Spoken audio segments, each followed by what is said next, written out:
Always look for what's missing, not for what you've achieved. But number one thing, ask why is this deal not going to happen? Don't ask why is it going to happen. And AI and understanding why those gaps appear, what are those gaps and what you should do about them. The Industrial Growth Institute podcast connects you with the big thinkers, makers, and subject matter experts across all aspects of an integrated B2B industrial revenue growth function.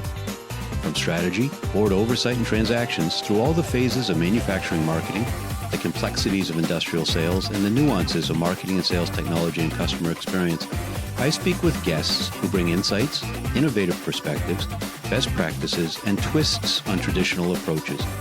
Each episode explores high-level thinking and in-the-weeds actionable tactics. If you enjoyed these discussions, then please help me out by liking and sharing the podcast, and especially by leaving a comment and giving a review.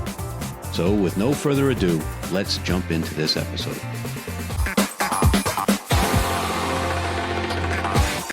Excited to be back for another episode of the Industrial Growth Institute podcast. My guests help me to weave together a really broad spectrum of business ideas and best practices that contribute to revenue growth really across the entire spectrum in terms of predictability and success. We cover topics from board governance and strategy through various marketing, sales, success, and technology issues. But there's a couple themes throughout. One that I really strongly believe that in the industrial space, we can learn from technology. And another is that, in my experience, there's significant impact that military veterans and high-level athletes can have on a company. Today's guest brings several of those perspectives. Roi Carmel brings over 20 years of experience in enterprise software with companies of all sizes, early stage, growth, and mature corporates. He's the founder and CEO of Spotlight.ai, a company that has software for what they call autonomous deal execution. We're going to learn more about what that means. He was Chief Strategy Product Officer and CMO at CyberReason, where he helped the company mature and grow from a single product to a category-leading product portfolio. Before that, he held a similar role at Perfecto Mobile that was acquired by Perforce, and he held a number of executive positions at HP Software, leading business development and strategy. He's on several boards and advises and mentors young entrepreneurs. He's also a military veteran. So as we jump in, please do your part to help others benefit from Roi's expertise. Like, share, comment on the episode, and join me, please, in welcoming Roi. Thanks for joining me today, Roi. Thank you. Thanks for having me, Ed. Yeah, absolutely. I'm looking forward to this conversation. So you've had, as we heard in your bio, you've had a number of product marketing, product management, CMO, strategy roles. Now it seems like your product is really a sales product. Do you see deal execution and qualification as a marketing or a sales function? In other words, is Spotlight AI an extension of your previous roles, or is this really kind of a new foray for you? Okay, so it's a great question to start with. Since I did spend time in multiple practices across my career, at some point mid-career, it became pretty evident to me that unless you feel like you are in sales, you're doing something wrong, regardless of which role you're in. Amen. And that I truly believe that. And then what happened was it completely transformed how I build products and how I run marketing and how I'm as an executive in a company, how I fill a role of an executive in the company. At the end of the day, we each, have our practice, have our kingdom, have our skill set, our universe, but we're all running a very well-oiled machine with a tip at the front of it, which meets the customer and needs to sell and deliver value to the customer. And so when you're interviewing a new CFO and you tell them you expect them to be a salesperson, what kind of reaction do you get? Yeah. So how are our processes, contracts, provisions, interactions of doing business with finance on the customer side, how are those aligned to what the customer would want to see first before we look backwards at what serves us? Because if it serves the interaction with the customer, if we streamline any interaction, financial, legal, security, obviously product and support and customer success, then everything aligns behind that. Just imagine an amazing quarter to the company. Everybody feels they did their job well. A horrible quarter to the company, nobody's happy. Right. So you experienced this evolution or this moment in your career where suddenly you realize that everything had to come down to sales. How about, what was the trigger moment for you to actually found your company? So before founding Spotlight, once I became fascinated with not just how you build products and where it's positioned in the company, but also how is that being operationalized on the go-to-market side. I started spending more and more time, not just with R&D on building products, but with sales. Obviously, with customers, I always spent validation time, but with sales, how are they selling the product? How are they messaging the product? With marketing, how are they leveraging our differentiators to drive the right messaging in the right placements? And pretty soon it became evident that the right way for me to become a product executive was not just to build products, but to align the company behind the value proposition. Right? And if I can understand where we're strong in selling and where we're strong and weak in marketing, and what's our core differentiation from a technical perspective, I can create that alignment in the company. And that's how I ran my role at Perfecto. That's how I ran the role at HP, as well as Cybereason. And then I started advising a few companies about this, and I saw that everybody is actually extremely challenged with that streamline of creation of value, selling the value, delivering the value. And I started building frameworks manually to help sales operationalize the value proposition into their sales motion. Mm-hmm. Okay, that means understanding which questions they need to ask to uncover the customer need and pain, understanding how to compete when we uncover competition, and how, at the end of the day, how can I create a very easy to use tool set for the rep to be able to pull the right lever based on what they're hearing from the customer and navigate to how they can solve the problem for the customer in a differentiated way, sometimes challenging the status quo of that customer and being able to land the sale, but in a way that will end up delivering the value and what matters to the customer. And I saw that building those frameworks was hard, but even harder was operationalizing them. And everybody had like a great book. I have my playbook, and then 6 months later, that playbook is on a shelf. Right. And so how do we move from a playbook in a book on a shelf to a DNA of a company? And after carrying quite a lot of scars on my back, either as an operator on this or as an advisor, and solving these problems with sweat and tears, what happened was AI started maturing in the market, and it became evident that this is a great time to go solve this problem at scale. And this is really what led me to form Spotlight, is to do what I did for the last decade and a half, but at scale to the market. Got it. All right. So speaking of Spotlight, this term that you use, autonomous deal execution, define that for us. Right. So when you think about running a deal, running an enterprise deal, and we're focused on B2B enterprise deals. Right. There's multiple activities that are happening either between the seller and the buyer, or between the seller and themselves. They prepare stuff for the next meeting. Okay. They try to process what they just heard. Between the seller and their manager, their first line manager, that usually inspects the deal, tries to find gaps in the deal, help them navigate the deal.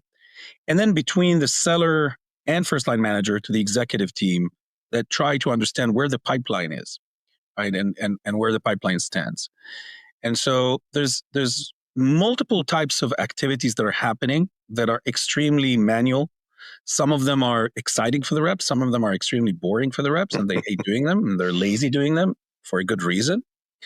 And what we decided to do is, just like an autonomous car starts by taking over one activity and then another activity and a third activity, and slowly grows through generations to fully autonomous driving, we decided to create a squad of synchronized AI agents.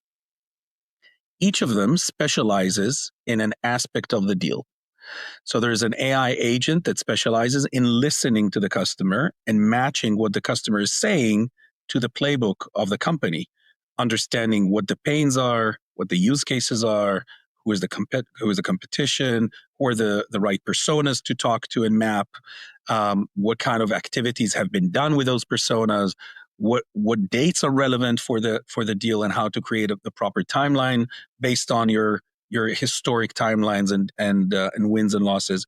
So that's a listening agent. Okay.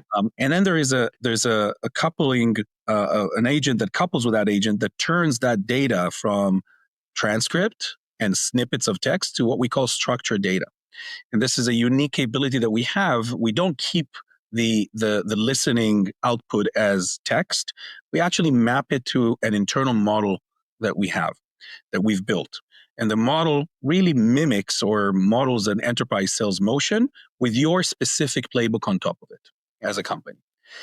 We have a third agent that constantly inspects the deal and tries to find gaps in the deal, whether you're using a qualification framework, well-known framework like MEDDPICC or BANT or Sandler or SPICE, doesn't matter which one. The agent will constantly inspect the deal and then guide the rep on where the gaps are and what they need to focus on for their next meeting. If one of the gaps is, for example, creating an asset, let's say we identified a competitor, we want to come with the right competitive slide for the next meeting, or we've identified a few metrics that are enough to create an initial business case of how much value we can bring to this customer. We have an additional agent that actually builds those decks for you. So we generate the PowerPoint decks, the Google Slides, the Excels that help you bring an asset that's customer facing to your next meeting. And so with time, we're adding more and more agents to the squad. And this is literally like a military squad that works hand in hand together. Each one knows exactly what they're doing. The most recent agent we've added is a debrief agent, that you can debrief the agent on what happened. Let's say you're at a coffee shop, you have a conversation with a customer. On the drive back, you call the debrief agent, you tell them how the meeting was, just like you tell your manager. It captures everything, updates the CRM, understands where the next gaps are, and guides you on what you need to do next. Or it can brief you on where the opportunity is. So this is really what autonomous deal execution means. And I think we're heading into a world, just to finish with that, we're heading into a world where we need to look at the salesperson as 360 person that has analytical capabilities, emotional capabilities, social capabilities, and we're trying to completely drive the analytical piece of the sale to be as autonomous as we can, so they can focus on politics and relationships and building trust and driving the right, navigating the organization in a way that AI will have a harder time doing in the short term. So you don't see the human element of sales going away? No, 100% no, not. But when you look at, I'll take another analogy. When you look at fighter pilots today, fighter pilots of today or in the next 5 years are very different than 10 years ago. Sure. Flying an F-35 is different than flying an F-16. And so you become, in a way, more of an orchestrator of autonomous systems rather than just an operator by yourself on every activity. And you're talking about finding gaps in the MEDDPICC qualification framework.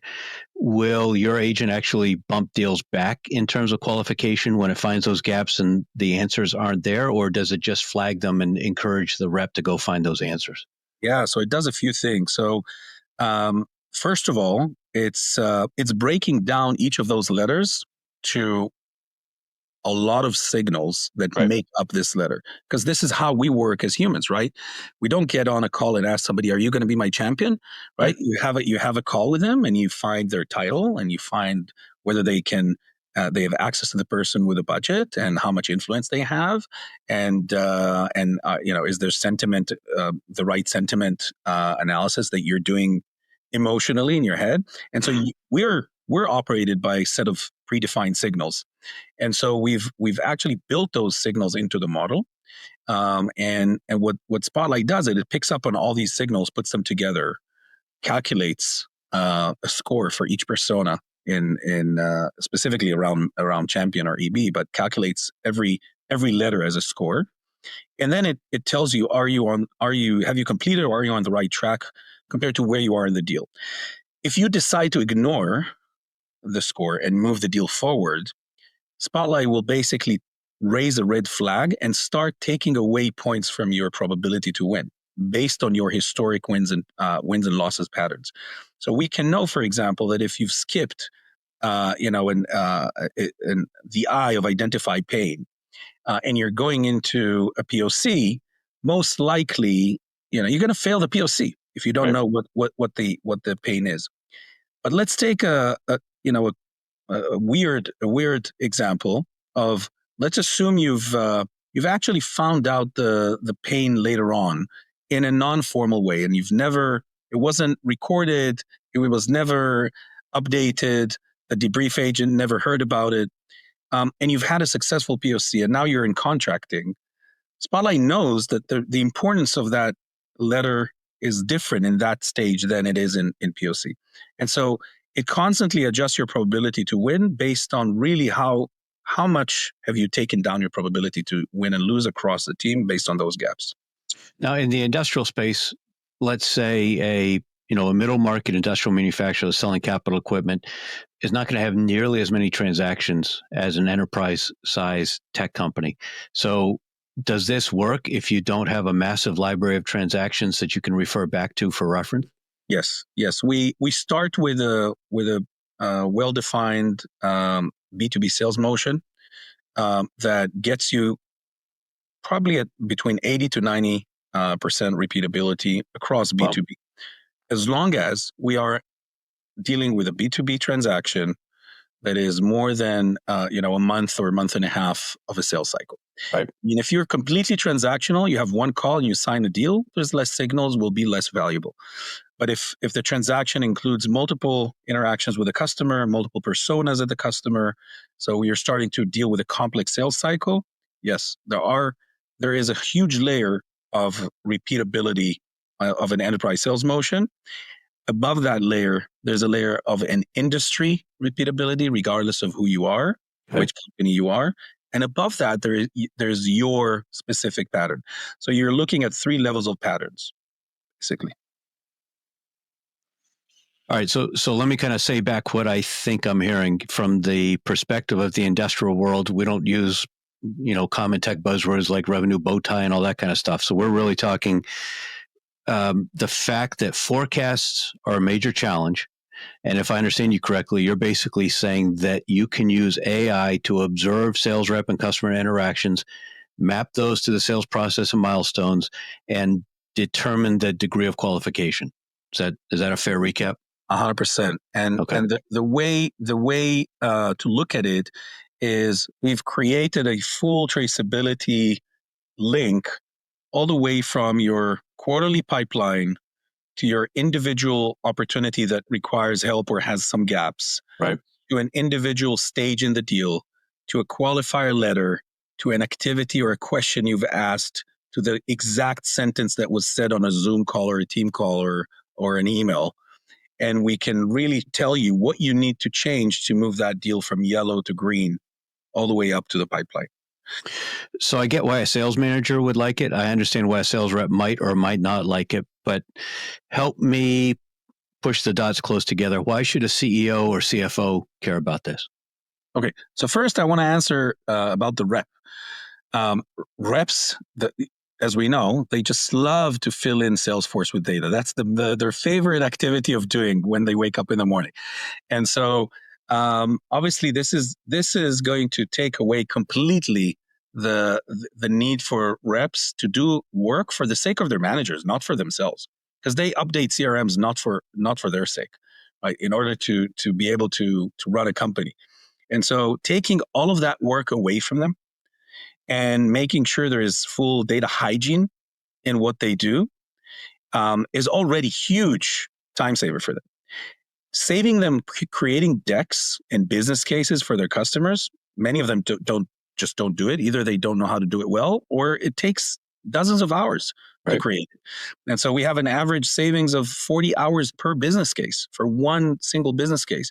And that's only one asset you create across an opportunity. So on the other hand, they want to be able to stuff their pipeline full of deals. And if this is saying, yeah, good try, except this is not 80% likelihood, this is 30% likelihood, you've got all this work you need to do before it really belongs in your pipeline, they might not be such fans of that sort of accountability and discipline. So I like to say that when reps have bad behavior of stuffing their pipeline with deals that will end up wasting their time, they're actually driven by the organization to create garbage for the organization. I think that's fair. Right? So a good manager actually doesn't push their team to have more opportunities than they should. Right. A good manager understands the depth that you need to drive into each opportunity and manages the coverage into that. But what Spotlight does, it actually tells you you're going to waste your time on this opportunity. And we know it because we've seen it in previous patterns. And here's why. And we're giving you the information on why. So in a way, I would love for somebody to tell me, stop this task you're doing right now. It's going to be a waste of time. Nothing's going to come out of it. Versus others where you should spend more time because there's actually very good opportunity that things will come out of it. And so, knowing where to spend your time will end up with you making more money as a rep. So that's on the rep side. Going back to the CEO, CFO. So I just had actually a series of 3 conversations with CFOs in the last few weeks for a different reason, not for a product reason, but I also showed them the product. And one of the things they said is, at the end of the day, there is always 2 types of reports that are pushed up to the board. There's the CRO report that basically shows where we are in the quarter, but there's also the CFO projection on the year and the quarter. And CFOs want to have evidence. One of the key problems with CFOs, they did not hire the sales team. They are not in every sales meeting. They don't have the gut feeling that Joe is a bullshitter, but Anne actually is solid and brings in everything she says. Right. And so they look at the data, not being able to judge it properly, and having that evidence with traceability from pipeline all the way down gets them to build their own credible projection. And so that's huge for CFOs. Okay. For CEOs, what we're doing is we're actually not just creating better reporting and visibility, but because we're relying on evidence, we actually can analyze what's our winning patterns, what's our ICP, where should we focus the company to drive better results versus where we should stay away from. And so from a strategy perspective of a CEO, seeing that a certain combination of a use case, a pain, and a competitor with a certain industry drives faster deals, bigger deals. But when you change one parameter there, your win rate is cut to 2 in half. That's huge for a CEO. Yeah, certainly that's your product and strategy perspective, looking at how you can interpret that data. It drives product strategy. It drives marketing strategy. Right. Where should we be placing our brand? Right. So based on your experience and based on watching Spotlight work on lots of opportunities for your business and for other businesses, what would you say is a major cause of unrealistic pipelines? Is it happy years from salespeople? Is it failure to ask key questions? Is it failing to understand the information they actually need? Do you have any sense of what the most common reason is? Yeah, I would say maybe 2 reasons. Happy years is definitely something we all sin, right? And we're optimistic people because we want to win. Right. And when we want to win, we're looking to hear something, and we're sometimes confirmation bias. Exactly, adjusting reality to what we're looking for. And so you need a lot of experience to sort of detach yourself from that optimism and be able to look at reality as it is and find out the gaps. We're a few co-founders. One of the things we do is we do it to each other always. Mm-hmm. We put reality in front of each other because we know, and we ask for that. So we go to the other and say, here's what I'm seeing. What am I missing? Right. Right. And so that's something that you learn along the way. But most people, definitely in the first years of selling, have a lot of happy years. Sure. You see a happy persona in front of you. They love the product. They love the demo. You're like, oh my God, I got this deal. This is amazing. Right. Then you have no idea that this person has no influence in the account, and you're not even talking to the right person. Right. So this is one reason. The second reason is, again, due to optimism, we rush deals. We see a problem, we want to go give a solution. Right. We think our solution is always the answer, right? Because that's all we have in our bag. We have this solution. So what else are we going to do? Um, and the result is skipping the deep dive discovery, which is a lot about the customer and not about your product. Right. Right. I like to quote, Keith Butler, who's a great CRO, that probably learned this from John McMahon, that said, your product has no inherent value, right? The only value that your product has is when it's tied to a customer pain. Right. And a customer I would say tied to not the pain, but to the problem and the outcome. Exactly. Yeah. And I was saying that the use case and the pain. Yeah. So the outcome, 100%. And so in order to get there, you need to slow down the discovery, right? And one of my favorite books, The Qualified Sales Manager from John McMahon, it's saying slow down to speed up. Right. You have to slow down. And this is a, almost 99% of the cases of either new reps or non-experienced reps is, okay, I got it. I understand what the issue is. Let's run for a POC. Right. That's the immediate response. And then what happens? The deal gets derailed. You didn't find out the strategic objective of the company to tie to that personal pain. Right. You didn't map out the different influences in the account. And so that's definitely the second reason, I would say. Yeah, I talk in the industrial space often about how there's actually 5 buying decisions along the way. First, there's a decision to invest resources in exploring the problem and solutions. And if a company isn't willing to put an engineer, in the case of capital equipment or something, on it for a week to dig into it, there's no project. Then there's a decision, is the division president or the plant manager or whoever actually going to request capital to fix the problem? And sometimes they won't. Even if there's a clear problem, a clear outcome that they could achieve, there just are too many projects. They're not going to request capital, or they don't want to sacrifice their social capital to do that. Then the decision is the company going to approve capital? Then the decision about how is the vendor selection process going to be run? And then finally, the fifth decision is the vendor selection. But we all tend to think of number 5, that vendor selection, as the goal of the sales reps. And so if it's possible to really back up, slow down, as you say, and make sure that we're really qualifying around the business problem and the business outcome or the strategic objective, and understand what stack rank priorities might be coming ahead of it, regardless of what we think the ROI is, then there's a huge opportunity for this to not only improve the forecast, but improve the accountability to the sales process as well. Do you agree? 100%. When if you have a buddy that has like a complex problem in their life, and they tell you, "Hey, let's grab a beer. I need to get this off my chest. I want," and you go and grab a beer with them on a bar. Are you suggesting a solution after 5 minutes, or are you there to understand what they're going through? Ask some questions to figure out how you can help. What is he trying to achieve? What is he trying to get? Right. So when we're not in a selling mode, we're actually much better at listening and finding out what the problem is. Where we're in a selling mode, we forget that we're here to solve a problem and not sell. And so I think that is exactly the type of sort of mindset that gets you to bring the process and the interaction to a much more committed interaction to, okay, we're both here to solve this problem. It's a complex problem. Let's talk about it. Let's figure out that we understand the problem at all of its levels. Right. And then there's a lot more commitment on both sides to go solve this.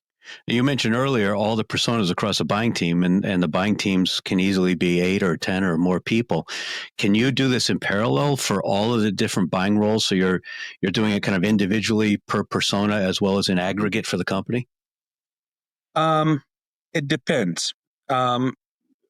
The answer is sometimes you would parallelize. the different personas. Mm-hmm. And sometimes you would want to work through your champion to get to those personas. Right. At the end of the day, a strong champion is one of those most important things to drive the deal, and you don't want to go around the champion if they're not ready for it yet. And so as you're discovering the different personas, you're also building your champion, and it's two things that are happening in parallel.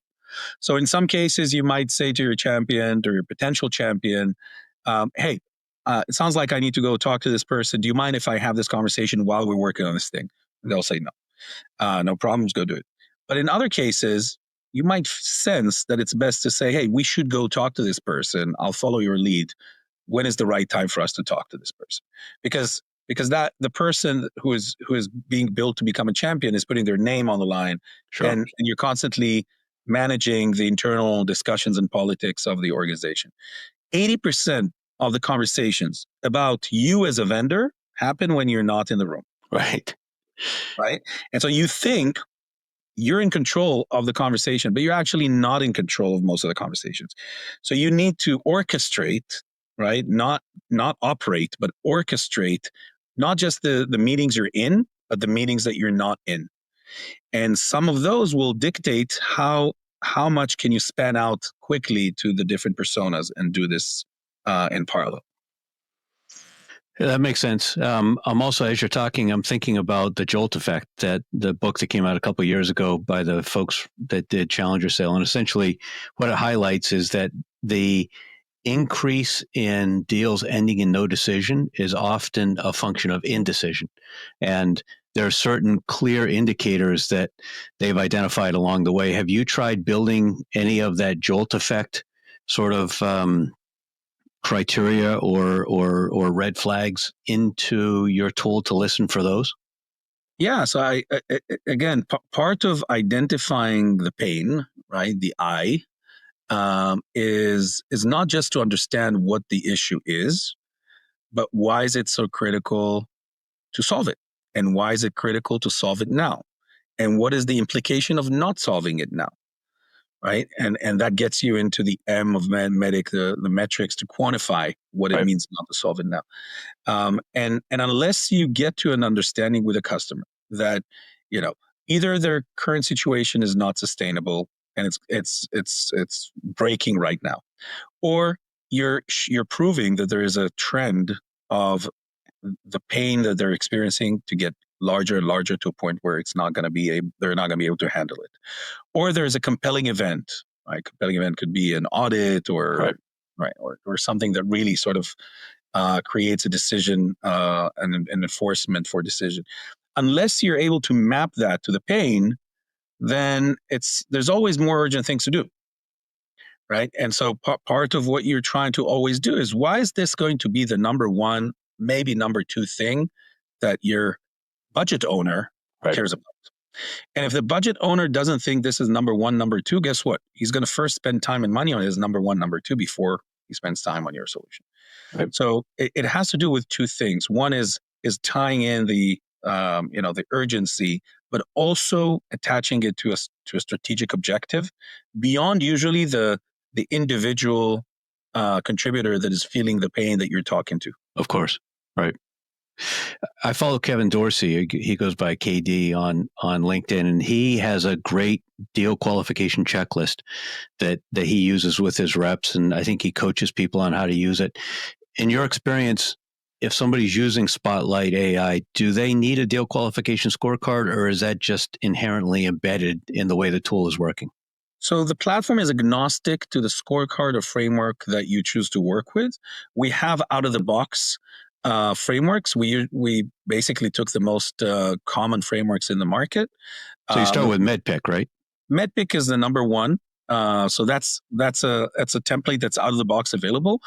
But if you're a Sandler or a Spiced or a Band company, or you have your own, we're working with companies like Great Demo that have their own framework that they train on. Then you would implement that framework on Spotlight, and it would be exactly the same as MEDDPICC, but your qualifier, we call them qualifiers. Each of those letters are qualifier, but your qualifier gates will be the ones that you that you choose. So the platform itself is agnostic, but it has the out-of-the-box templates for the known frameworks. And it's easily customizable? Yes, very easy. I mean, it's switching a framework is 5 minutes. In a lot of the case of my clients and the kinds of companies that listen to this, there may be multiple projects going on. So let's say you've got a global director of engineering who's involved in 4 or 5 different opportunities, maybe at different plants. How does your AI parse out which opportunity a conversation may be about, or which question and answer within a conversation might be about which opportunity? Yeah, so we call it opportunity matching to a call. Without getting too technical and too much into details. Sure. I mean, let me actually ask you, if you are invited to a call and you know about these opportunities, how would you match them? How would you get on a call and match that call to the opportunity? Well, first of all, you look at who the people are on the call, right? And you'll match them to the contacts in that opportunity. Sometimes there's the same person in multiple opportunities, but there are others that are not. Right. So you might have one person who's multiple opportunities, but another person who is just in this opportunity. So you can match it based on that. And then if that doesn't work, if you have, 2 people, both of them are in 2 opportunities in the same account, which is, by the way, usually not the case. You're talking about pretty rare cases, because then they'll merge the sales motion into one opportunity. But let's assume that's the case, then the context of the call will tell you which one you're talking about. And because we listen to the calls, one of the signals is also serving the call matching. We have a matching success rate of above 90%. Really? Between calls and opportunities. And if some call did not match, it's pretty easy. You're getting a notification. This call wasn't matched. We see these 3 opportunities that are possible matches. Can you just click on the right one? Boom, you click on it. So you're proactively prompted. Got it. I'm thinking about close rate, and companies in my world don't do a great job tracking close rate. And some of it's because of how cumbersome CRM can be, but a lot of it's also because if you look at close rate, you've got a very clear numerator, the number of deals you close. The denominator ends up widely varying. I mean, what's a deal that belongs in that denominator? Is it a qualified opportunity? Is it somebody that's asked for a quote? Is it somebody where you found pain? It feels to me like if we're bringing this rigor to qualifying opportunities, then we can substantially increase the accuracy of our close rate. Have you seen that? Of course. And we have case studies published from our customers with quotes about closing rates improving by up to 22%, and within the first sales cycle of adopting Spotlight. So do you think that close rate's going up because we're getting rid of crap out of the bottom, or is the close rate going up because we're getting better at closing deals? It's both. Okay. But it's if you have huge amount of garbage in your pipeline, then the close rate might not go up because we're qualifying out a lot of deals that are marked as close lost. However, we also measure time to close lost. And one of the things we're showing you is that you've shrunk the time to qualify out deals. Got it. So if you've shrunk the time to qualify out, but you haven't increased your win rate, you still are actually spending more times on the ones you win. Right. And with time, if you qualify better, it will increase your win rate. Another surprising KPIs is a sales cycle. So in many cases, we speed up the sales cycle because we don't get you stuck to go back to gaps, right? We help you close gaps where they happen. However, we saw with one of our customers that initially we slowed down their sales cycle by 10%. And then we analyzed this, which was weird for us. And we saw that we actually slowed down stage 1 and 2. And this is because they started doing discovery properly. And so we asked them and they said, well, we are doing all this work with a customer. We didn't used to do this work with a customer. And the result was their win rates were dramatically higher. Right. And so back to your point about slowing down to speed up. Exactly. So we need to be smart about these KPIs to understand is the movement of the KPI, whether it's positive or negative, is actually serving my objective and aligning the operation to be more and more efficient rather than just, this thing went up, this thing didn't go up as much as I wanted.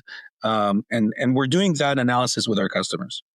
Now, how about environmental factors? I'm wondering, can you, this is on the roadmap, to create an agent that will, for instance, crawl news and 10Ks to look for things like layoffs or leadership changes or board changes or strategy announcements or other kind of meta level items that could shift the background premise on which a deal is qualified? Have you incorporated anything like that? Yeah. So you're talking about specific things that we're already working on. Today, we identify contacts and we can qualify those contacts either as a champion or economic buyer or influencer. The next step is to really qualify the contacts prior to the first call, Right. And be able to understand who is invited to the call, go get the information about this person, understand if you have joint connections, understand if you have joint interests. So prepare you to build rapport with that person, and get onto the call as ready as possible. Analyzing 10Ks is also part of the first prep call. It's actually not hard to do. Just take a 10K, upload it to ChatGPT, ask it a question, and see how easy it is. Right. 10K are pretty structured. They're not unstructured data. They're actually pretty structured. And so doing an analysis of a 10K is not really difficult to do. What's interesting is how can we connect the public information to the seller, right? If I get on a call and somebody was at HP Software during the time that I spent at HP Software, the first 5 minutes of the call, we just talk about that and we build a lot of trust. So if I can save time in analyzing this prior to the call and be able to come in hot on this, right, it's a huge help. I think about the times though that deals were, at the point where we're told, yes, the PO is going to be written. We just need to let it go through that process. And then suddenly there's an M&A transaction, or there's a new CEO, or, there's an announcement of tariffs, or whatever the case may be, that, what was really very legitimately qualified and supposed to close now gets put on hold or gets shelved.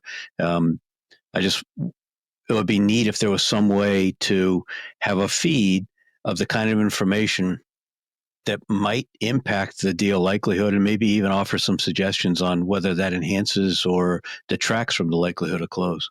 100%. I agree. And there's definitely repeatable events like M&A, new executives coming on board, that will have a pattern on deal qualification. I think it's spot on. It will become part of the first meeting prep. We have an opportunity now with a prospect. Maybe next time we talk, I can disclose the name, but the prospect just got acquired. Okay. And it's a pretty large acquisition. And so immediately we thought, okay, the deal is going to derail, right? The prospect is just getting acquired. But very easily you could see that, the actual impact on the team and systems will happen within a year and a half. And that's, we found this information pretty easily. Mm-hmm. And so that gives us a good understanding that the deal, should not get impacted most likely. And then we had a conversation with the prospect and we validated this was indeed the case. So 100%, I agree with you. It's critical information. It's important. It's not hard to do. And it's part of the first meeting prep. Now, you founded this AI-based company, a product, back in February of 21. That was nearly 2 years, I think, before the first public version of ChatGPT. And so that makes me wonder, number one, what kind of reception did you get from prospects?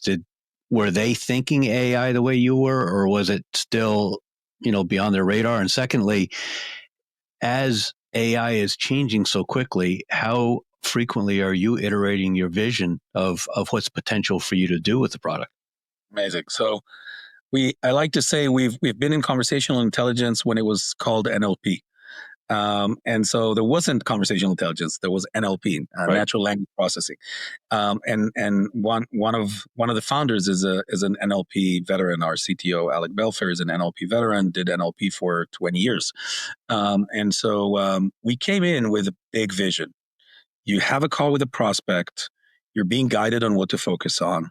The call ends. You have all the assets you need for the next call, and all the systems are updated, and you're being directed to what are the next steps in your next meeting. Boom. That was the vision back then, and people thought we're hallucinating. I have to say that the people I stayed in touch with are the ones that really saw the vision. And one of them told me from day one, they said, "You're actually building the salesperson of the future." And I said, I think you're taking it very far. But the more I thought about this, it became evident. Like this is this, the squad of AIs is going to take more and more of the activities. What I think is becoming evident is even at the pace that we're moving, I think as long as there is a human buyer on the other side, there's a role for a human seller. Right. Once there's no human buyer on the other side, we're going to have a different discussion. But when there's a human buyer, there's a lot of trust. There's a lot of relationships building aside to analyzing the deal and qualifying. But there are still human buyers, but buyers are increasingly using AI on their side. I see that now. Maybe it's just because I've got this kind of recency bias where I believe that extraordinary human salespeople deliver extraordinary value. But I believe that if you have a team of second standard deviation sales talent, they will still be able to add value. Do you agree or disagree? Yeah, 100%. And I think the buyer journey or the buyer future, which we're talking less about here, is a whole different conversation on the other end, which will impact the seller's future. Right. So the more AI driven the buyer will become, the less the decision will be based on human trust and more on value and analytical decisions. By the way, even moving from face-to-face meetings to Zoom meetings has already transformed us from people who spend 10, 15 minutes together before the meeting starts, right? We're meeting in the lobby, we're walking to the meeting room, we're having maybe coffee on the way or a cup of water on the way. We sit down, we wait for Joe to come in. There's a lot of time to build a relationship. You get on a Zoom, within 3-4 minutes, you're starting to talk about the meeting. Right. And so the transition to value-driven conversations from relationship-building conversations has happened. Has started already when we moved to Zoom, and AI is accelerating it. I would argue that means that we have to do a better job in, particularly in marketing, and building trust, and long before in the pre-awareness stage. I completely agree. You've also asked about how fast do we change our vision? So I think we moved on the product side. This is a product discussion. From we used to say you need to constantly understand where the puck is going to be, right? Not where the puck is now, where the puck is going to be, and be able to foresee, where the market is, not to oversee, so that you don't, overreach into where the market is at, but understand where the right timing and what's going to happen in a year from now, 2 years from now. Sure. I think that the conversation changed. The conversation moved to, if we can imagine this could be done with AI, it will be done with AI faster than we think. And unless you're being that aggressive, you are missing the market. And so it's not anymore about what's going to happen in the next year. Is this a task conceptually we think AI could do, even not today? And if the answer is yes, then let's assume it's done. Right. And build to that reality. And unless you're able, the amount of times we built things and then immediately switched to a new technology stack because the problem got solved in a different way, which was better, is a constant, repeatable occurrence on our journey. And so at a certain point, we understood we have to move from projecting a year out, 2 years out, to making crazy assumptions that things will get done. That must be exhausting as a CEO. It's, it keeps you, I think, sharper on what's your core differentiator. Because, when it takes time to build for everyone, then even a weak differentiator can hold you for 2-3 years. When the pace is so crazy, unless you have a really strong architectural differentiator, you can't really depend on any functional feature-based differentiation, because that's going to go away immediately. Right. And so I think it sharpens you in understanding what's the core architectural differentiator of the company, and how do you build the vision and the future of the company based on that. And any plan that you have on the product, you're asking, how is it tied to my core differentiator? Because if it's not tied to my core differentiator, somebody else is going to copy it immediately. All right. So as you're talking about these kind of the vision and strategy and the direction of your thinking and the direction of the company, I keep coming back to thinking about the fact that you're an archer. And it makes me think of all of these memes where people try to draw on archery and target shooting and apply business lessons from it. Or do you, being in the middle of both, do you see any legitimacy to that, or is that just a contrived sort of a comparison that people make? Yeah, no, 100%. I think I'm seeing different things than somebody who doesn't shoot archery. Okay. But it transformed my life, just like Judo did. I did Judo for the first half of my life, and then added archery when I became too old. And so at the end of the day, I think it's not new. Founding a company, being a CEO, even any executive role, you get hit in the face over and over and over again. Right. And what's amazing about archery is the only person to compete with is yourself. It doesn't matter who you're shooting against; you're actually competing against yourself. Right. And you fail just like you fail in life. You fail in archery, right? But here's what's really special about archery. If you made a mistake and the arrow went, either outside or you hit 1 or 2 instead of the 10 bullseye, the next arrow has nothing to do with the previous arrow. Well, that's mental toughness. Exactly. It's a completely new arrow. Right. And you are now so enraged because of the mistake with the previous arrow, but the next arrow doesn't care about that. And so if you learn how to quickly analyze what went wrong and then immediately put it behind you, but put it behind you in a way that you're completely detached to it. Right. And shoot the next arrow completely anew, that's a huge achievement. Do you still spend some significant time shooting archery? I do. Yeah. I have my own target in my yard, and sometimes I take it into other places. But yeah, but just to add to the last one, even more difficult is when you put it behind you and you pull the bow and look at the target, you still see that freaking arrow that went wrong. And now you need to completely ignore it, and literally not see it and shoot the next one. And so this is the biggest thing that practices, that makes me practice. But I think that point about practice, I absolutely come back to sales on that. I mean, I think about, take Cristiano Ronaldo. As fabulous as he is, he still needs to do warm-ups and drills and practice and be coached and work on every aspect of his game, just the way somebody with a fraction of his skill level would. And it's the same with sales.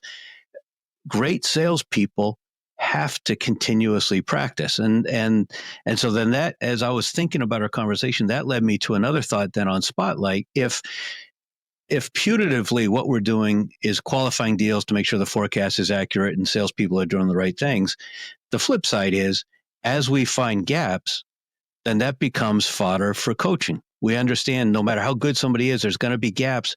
Let's identify those, not to bust people's balls, but to say, hey, you're at 98% of what you could be doing. Let's get you to 99%. Let's role play this. Let's practice this. Let's talk about why this happened. Let's get better at this piece. Have you seen companies use it that way?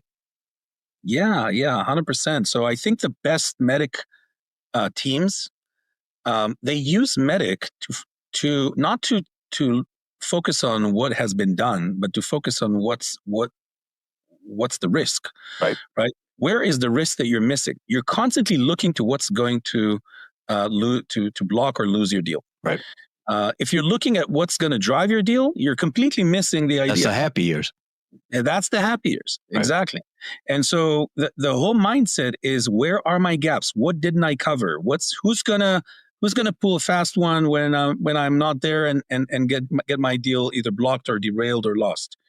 And more importantly, when you lose the deal, after you lost the deal, being able to analyze what went wrong in the deal, right? What actually did you miss, right? Analyze the failure, get bummed by the failure because it's human. Don't brush it off.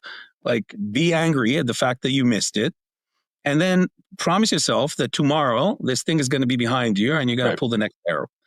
And when we lose a deal, everybody loses deals. When we lose a deal, we almost like force ourselves to get bumped that day, because you need to mourn. Otherwise, the scar that is not deep enough, and you don't learn for the next day. But then put it behind you, move on, get to the next arrow. So it sounds like you mentioned your judo, and I mentioned at the beginning that you're a veteran. I believe very strongly, one of the things that I've found through this podcast, but also my personal experience, is that former NCAA athletes and military veterans bring an intensity and a perspective and a resilience and a mental toughness that can help them really excel. Tell us a little bit about your military experience and how your athletics and military background have made you a stronger leader. Yeah, so I think serve the military, was led a team in special ops, and then did judo for 20 years. Started judo way before that, actually, as a kid, and then into my adult years. At the end of the day, if I the one thing I think, or the top thing I took away, in terms of leading people, it boils down to one single thing. And when I'm being asked, like, what is leadership all about for me? It's all about trust. It's the one thing. If you don't have trust, you can't lead. Right. If you have trust, you can lead. And then everything else comes on top of it, right? Understanding how to figure out what makes people tick and what moves people and what motivates people. Like, everything is above that. But if you don't know how to build trust, nobody ever will follow you. Right. And building trust now can be unpacked to really, how genuine are you, right? How resilient are you? Because if you're not resilient, people don't trust you either. Sure. And so you can break this down to, what do I need to have to build trust? But at the end of the day, this is the key point. And I'm happy to say, extremely rare statement. Since the beginning of Spotlight, we had zero churn of people. Really? So the core team that started is still with us, and we've added people. We have no one left. And so this is my best KPI for the company. You try to hire veterans yourself? I've hired several veterans. It's not the only KPI. But I hire genuine people. If I look at in the eyes of the person and I can't see what's behind them, I most likely won't hire. Right. You got a lot on your plate. You're a CEO, you're a founder, you're a husband, you're a dad. How do you juggle all that stress? I'm always interested in how people manage that. I shoot archery. So that really is an outlet for you. Yeah, it calms the brain. It's basically, if you think about anything but the arrow that you're shooting, then it's not going well. You leave your phone inside when you're doing that? You leave everything. You have to, literally, if you're in the wrong mindset, if something bugs me, I'm not going to shoot well. Right. And so it almost forces you to slow down your brain waves, right? And not think about anything. So it's like a form of meditation almost. It is. Yeah. And you also mentor young entrepreneurs through the IAC Edge. How did you get into that? Yeah. So, I mean, I was very, very lucky in my career to have amazing leaders and amazing mentors. Some of them, I made them my mentors. They don't even know it. People like George Kadifa at HP, John McMahon, Tom Schodorf, amazing leaders I've been able to work with, and I wouldn't be doing what I'm doing without them. Right. And so it's just fair, when you become a parent, you understand it's all about the next one, right? Not you. And so we're focused. It's a program I volunteer and I chair for young professionals in their 20s, mid 30s, trying to give them an edge, basically, in the world.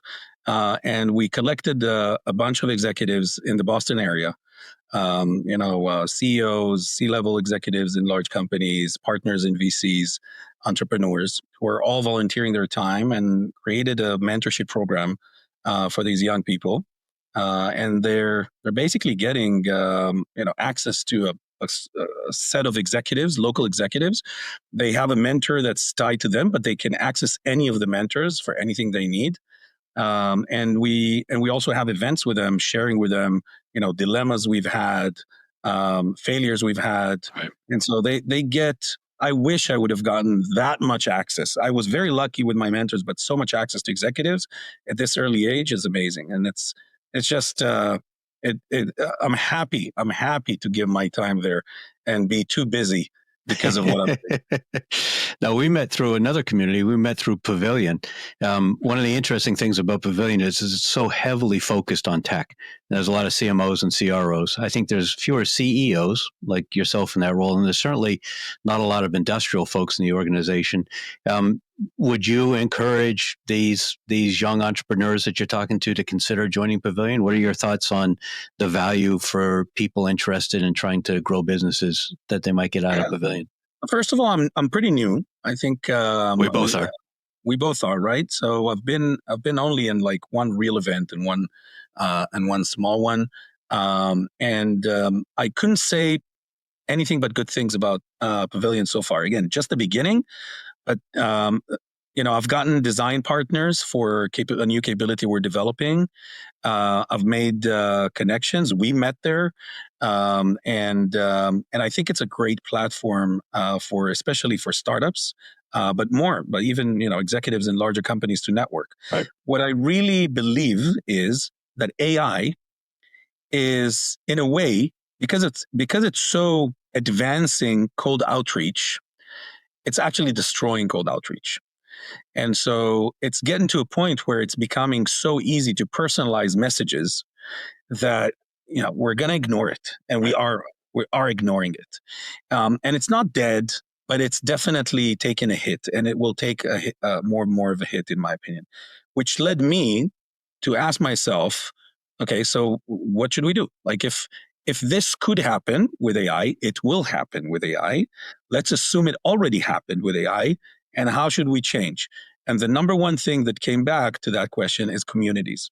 Right. When people get AI bots to do cold outreach, they actually are looking for trust and people. And that means getting into communities and getting into face-to-face and building it that way. And I think Pavilion is doing an amazing job allowing you to scale while keeping trust within the community. So again, I'm new. I'm just starting to figure that out there, but we're starting to see really, really credible value there. Yeah, I think I agree. It's really reinforced for me the importance of community. As we talked earlier about how pre-awareness content or pre-awareness activities become more important because you need to build trust with buyers beforehand, because there's going to be less of that personal connection in a Zoom meeting or a phone call or whatever. But I think Pavilion does an interesting job modeling that just as a community element of how you can go about sort of building that awareness, building that trust, building that credibility. And it feels like something that companies could look to incorporate into their marketing approach. 100%. And we're doubling down this year on communities. We think this is really gonna get us the trust that we need and place us as a separate vendor from a competition on this one. So are you encouraging each of your people, particularly salespeople, to be joining communities and be actively participating themselves? Yeah, especially local communities. Okay. Right. So the more we can build trust, the more they know us. again, it goes even back to the leadership question, right? Customers want a vendor that will lead them to the solution. Right. If they trust, they will lead. If they don't trust, they won't lead. So trust is pervasive. We have to be able to trust our data. So we got to have accurate data. We have to have accurately qualified deals in the pipeline. We got to be able to trust leaders. As leaders, we have to trust the people working for us. We have to build trust with buyers and prospects. Feels like we're going to be talking a lot more about this over coming years as AI starts to kind of try to take over so many of the human interactions. That trust will become more important. I had an interesting conversation with a researcher who requested to spend some time and talk about deepfakes. They wanted to get my take on what's happening, and I said, this is not a technology problem. This is, and the solution is not going to be a technology solution. We need to assume. This is exactly what I told him. I said, let's assume that 90% of all the content out there is deepfake. Okay. Because if it could be, then it will be. And so if we assume 90% of the content is deepfake, some of it might actually be deepfake we want. Okay. There's a great example of a reporter that got ALS, was diagnosed with ALS and had deteriorating ability to speak. Mm-hmm. And at some point got a deepfake to replace him on the news. And he's an anchor, deepfake anchor on the news. And they're actually keeping him on the job, right, as a deep fake. And so it completely changes our perspective on trust on deep fake, right? And so we need to redefine what trust is in the world of AI. And I think it's going to be, as you say, one of the top things to build. So speaking of AI, what's your go-to resource for learning more about AI and changes in marketing and changes in sales? Are you going to podcasts or books, or are you just relying on community? I'm relying a lot on community. We have researchers in-house that are constantly feeding us with information. One of their objectives is to constantly educate the company about AI. We have a whole channel in our Slack for AI education internally in the company, and that pulls from podcasts, from articles, from LinkedIn, from big AI vendors. But at the end of the day, there's no one source I would just name, but I would say establish a learning program internally about AI, because it's moving so fast in so many directions. If you just hone in on one source, it's not enough. So, but if you create a sort of a democratic channel where people can make the case to contribute content internally in the company, then you're building a continuously learning enterprise. And on the marketing and sales side, are there particular podcasts that you find good to listen to? There are many. I think John McMahon has one which I really like to listen to. Revenue Builders, which is amazing. I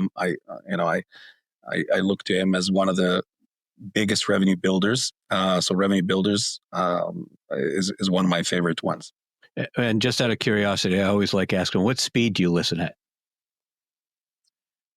So I have a weird thing. I listen when I'm doing a chore. Right. So if I have a chore at home, I always listen. And when I go to sleep, and I actually fall asleep to podcasts. Really? So yeah. So when I'm awake and chore, I listen at 1.5, and when I lay down to sleep at 1. I actually want to slow down. I understand. Yeah, I typically listen to 1.5. It's funny. People. I haven't spoken to many people that have two different modes. People are normally 1 or 1.5. It's just it's a completely different mode, right? One is grabbing information. The other one is slowing down and just thinking into it. Right. All right. Looking at your roadmap, anything that you're comfortable telling us about right now that you think is going to be really cool in how you're evolving to help teams? I mean, obviously you got more agents coming, but any sort of just a fundamental change that you anticipate? Yeah. So we just released a beta of our debrief agent. And it's really mind blowing. So I showed it to a manager, and he said, "Oh shit, you're putting me out of a job." The idea is that you need to interact with your opportunity more and more um, through an agent that will listen, understand, and do things for you. And so we've created this debrief agent that allows you to just dump information on the agent. You can copy paste your notes. You can just sporadically tell them that you found out something about the opportunity, and the agent will take the debrief, parse it, update all the systems that need to get updated, and then immediately come back to you and say, "Okay, after I've updated, these are the core things you need to go focus on. Post your update." And so it immediately coaches. Wow. Right after the so it listens, it parses, it updates, and it immediately coaches. And the other side is let's say you're a first line manager, or you're a rep that's about to go on a QBR, and you're going to be debriefed or debrief the audience. You can ask the agent to debrief you towards your QBR or towards your first line manager meeting and say, "I'm about to go to my weekly meeting. What's the status of this opportunity, and what's the most important things to mention?" And you'll get a report on where the gaps are and what to mention. And so it's pretty mind blowing. We've created this agent. Agents are as good as, number one, the data that they have access to, Sure. but number two, the data structure that they can access.